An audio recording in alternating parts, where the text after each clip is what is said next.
Hello बच्चों, आज हम आपको पोटेंशियल एनर्जी का कॉन्सेप्ट और मूविंग कॉइल गैल्वेनोमीटर से रिलेटेड चीजें डिस्कस करने जा रहे हैं।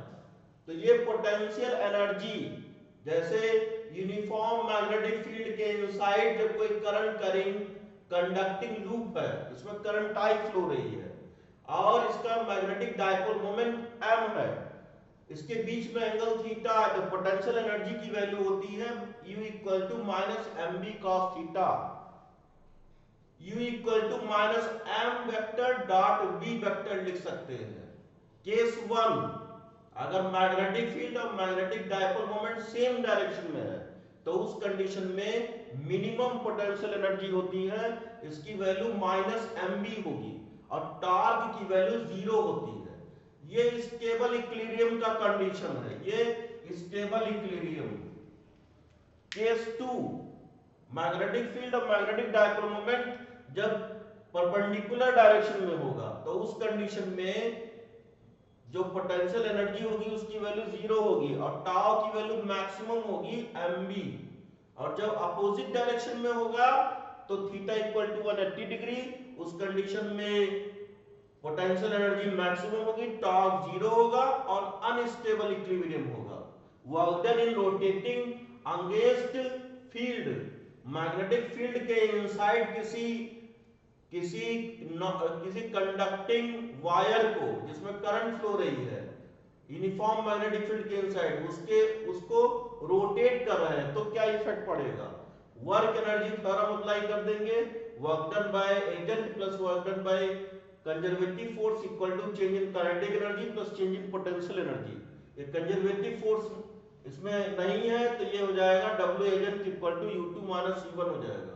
वैल्यू पुट कर देंगे तो मैक्सिमम काइनेटिक एनर्जी हो जाएगी 2 mb हो जाएगी। ये जब अपोजिट डायरेक्शन में थीटा 2 की वैल्यू 180 होगा और थीटा 1 0 होगा तो ये कंडीशन होगा। अब इससे एक बहुत इंपॉर्टेंट टॉपिक है, उसका नाम है गैल्वेनोमीटर। गैल्वेनोमीटर का यूज होता है स्मॉल अमाउंट ऑफ करंट को मेजर करना और उसके डायरेक्शन को बताना करंट को।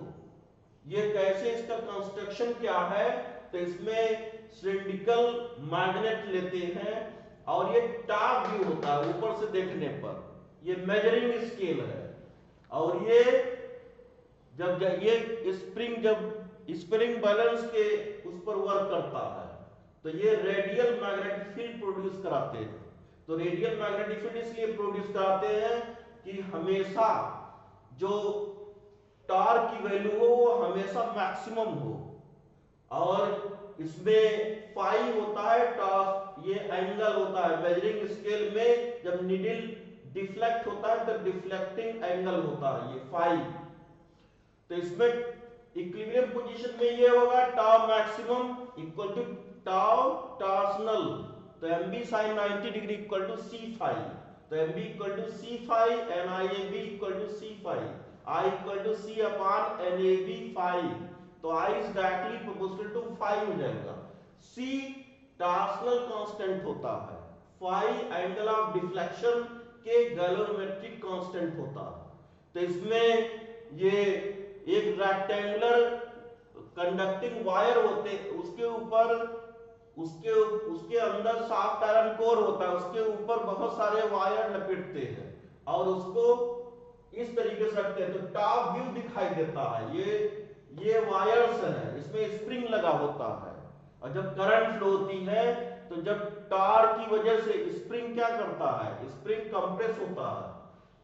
तो इसमें करंट सेंसिटिविटी क्या है, current sensitivity deflection per unit current known as current sensitivity, इसकी वैल्यू होती है NAB upon C।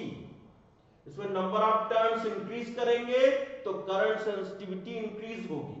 Voltage sensitivity क्या है, deflection per unit voltage phi upon IR हो जाएगा और NAB अपॉन CR होगा। इसमें करंट इंक्रीज करेंगे तो वोल्टेज सेंसिटिविटी कांस्टेंट है, नंबर ऑफ टर्न्स इंक्रीज करने से वोल्टेज सेंसिटिविटी पर कोई इफेक्ट नहीं पड़ता है, वो कांस्टेंट होता है। तो CS अपॉन R हो जाएगा, करंट सेंसिटिविटी अपॉन R हो जाएगा। अब इसको कन्वर्जन कैसे करते हैं, तो गैल्वेनोमीटर के सीरीज में जब हाई रेजिस्टेंस वायर लगा देते हैं तो ये वोल्टमीटर में कन्वर्ट हो जाता है, और गैल्वेनोमीटर के पैरेलल में एक लो रेजिस्टेंस वायर शंट लगा देते हैं तो ये अमीटर में कन्वर्ट हो जाता है। हमारे पास वोल्टमीटर और अमीटर दोनों हैं, तो आप देख सकते हैं इसको, ये है, इसका नाम है अमीटर। ये करंट मेजर करता है। इसमें जो नीचे जो स्ट्रेट लाइन बना होता है ए के नीचे, ये डीसी अमीटर को शो करता है, डीसी अमीटर है। इसमें ये निडिल, डिफ्लेक्टिंग निडिल लगा होता है, तो ये डीसी अमीटर होता है। और ऐसे हमारे पास वोल्टमीटर है। अमीटर को सर्किट में सीरीज में कनेक्ट करते हैं, ये वोल्टमीटर है। इसमें V के नीचे स्ट्रेट लाइन बना हुआ है, ये तो डीसी वोल्टमीटर है। इसमें भी डिफ्लेक्टर, ये वोल्टेज को मेजर करता है, सर्किट में वोल्टेज को ये मेजर करता है।